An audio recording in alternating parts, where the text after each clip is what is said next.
game. And Schaffelberg has a goal and an assist for the Canadians. They've only scored 2 goals so far in this tournament. And make no mistake, this is the biggest game in Canadian men's soccer history. Its appearances, as you saw in the pregame, they won the Gold Cup of 2000 again across the continent. This is as big a stage as Canada's men of all time. It is warm, it is humid, it is hard to control, and even that was the case last Thursday in Houston against Ecuador, until it wasn't, and they scored in stoppage time, and they very nearly won. Before Argentina being sent off, they scored just 1 goal, but it was enough in the win. Datta clipped in towards Alvarez. Well, the hunger of Tagliafico there was impressive for Argentina on a heavily watered pitch.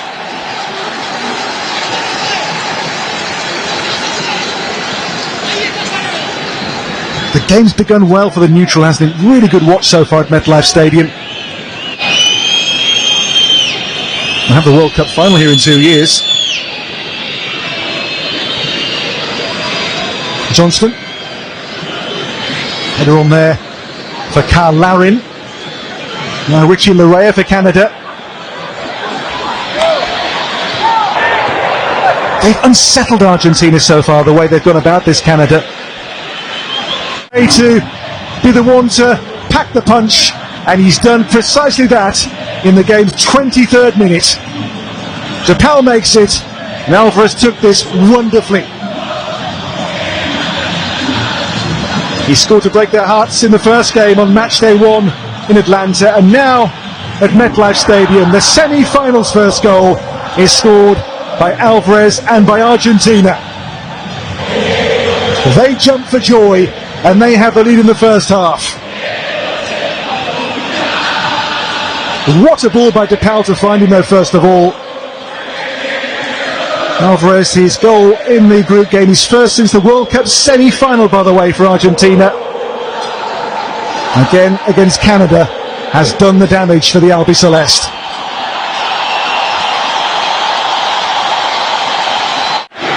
If you swing for the king, you better not miss. Well, the Canadians did miss their chances. And Argentina, when they got one, they took it. This is Datta, stopped by Bombito. So Julian Alvarez with the first goal of this semi-final. And the ominous things for Canada to think about here are the fact they don't concede goals. Argentina, since the World Cup, 18 matches, 1 defeat, but 14 clean sheets. 3 here so far. Only Kevin Rodriguez of Ecuador scored against them in their quarter-final. Only goal which has gone by Emi Martinez so far in Copa América 2024. But they can't lose their heads here, the Canadians. They have to keep their focus and keep doing what they were doing so well for so long in this first half.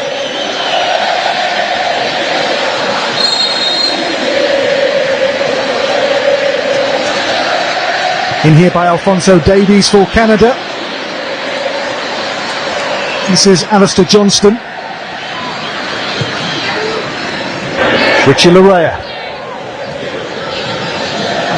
Johnston's cross. And too near to Emi Martinez. He has his very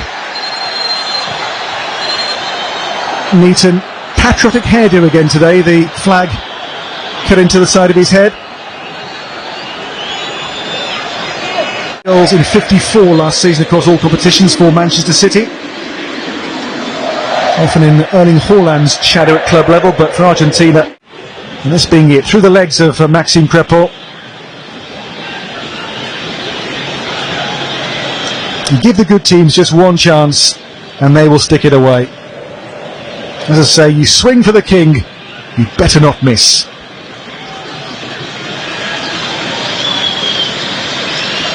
And Alvarez certainly did not.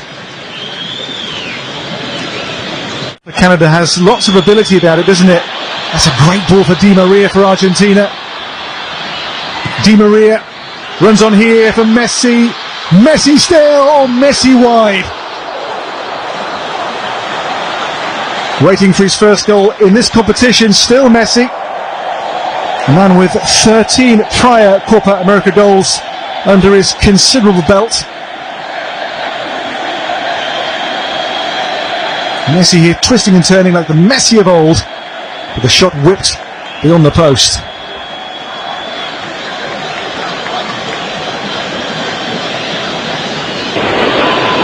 In the wake of the quarterfinals, he called Emi Martinez the best goalkeeper in the world. Rather Messi. Falls here for Montiel, for Messi. And Di Maria. Di Maria still here. De Paul. It's Messi. Messi's chip. As the game wears on, becoming more and more of a force in it here, Lionel Messi. Another attempt here, which I think Crepo had well covered. Held in here by Johnston. Towards the head of Larry. There's David, who stole in. Emi Martinez, not for the first time, is Argentina's saviour.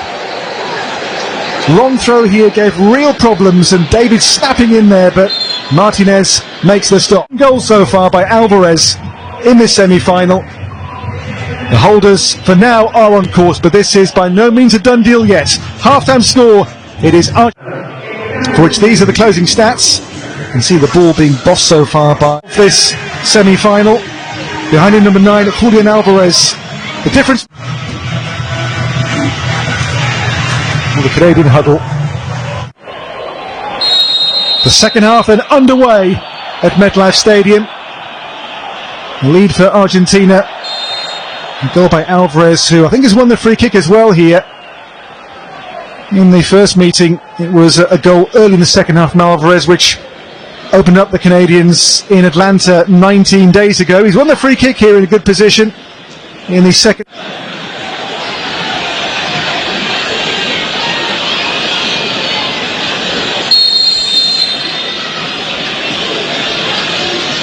Ball clipped in here by Messi. In the fall for Enzo Fernandez. It will though fall here for Di Maria. Ball turns over here. The break is on for Schaffelberg. Away from 2 players, but the ball just out of play here before he could get clear, much to Jesse Marsh's displeasure. He's going to try and bend it on top of him. At the near post, Eustachio's there to head it away. Because we've seen about once a game Messi go for the Olympico goal. That's the one thing he's never done in his career. Messi has it back off the throw, in for De Paul, able to turn, no one there, cuts it back into the middle, Kone first touch, only as far as Gonzalez, it's in, it's Enzo Fernandez who puts it in. Now Canada's arguing they want offside on that. Yeah, it could be offside here on Messi. We'll see at the end of this one, because I think Messi might get a slight touch on this as the shot comes in. But as it stands, second goal for Argentina. Great work from De Paul initially. Let's see where all the players. Does Cornelius step up just in time? We'll get a better look from the 18 cam as we look down the line. But just good work from Fernandez. He has so much time and space here. There's the little touch from Messi. He doesn't even seem entirely convinced at this point. But wow, how much time did Enzo Fernandez have in the box there to open up his hips and get that shot on the goal? No pressure from Canada on the ball. And it comes off them just playing the ball down the side. So here we go. Let's run this one back. Does Cornelius step up in time as that ball comes off here? No, it looks pretty clear like not. Let's see when it leaves his foot. He recognized he was deep. He was the man that had to stay with De Paul. Now he's trying to quickly get out and get in line with that last defender as well. They're going to just... Here's the goal again. That was such a good turn, by the way, from Rodrigo De Paul, and then a poor clearance from Kone. But Enzo Fernandez did a good job just keeping that on target. Slightest of touches, and ends up coming off of Maxime Crépeau's face at the end of that. But even just that misdirection there was enough and made it so difficult for him. He might have had a chance because he'd anticipated to the left. I'm sure not the way Messi knew what was happening. He tried to draw Messi offside, couldn't get it close enough to him to make the tackle. And then Messi goes down. Advantage going to be played as Alvarez picks it up. McAllister wanted it in the middle, and now it's going to come back for the foul. That's so deflating for an opponent defensive team trying to... The ball's deep in Argentina's end. They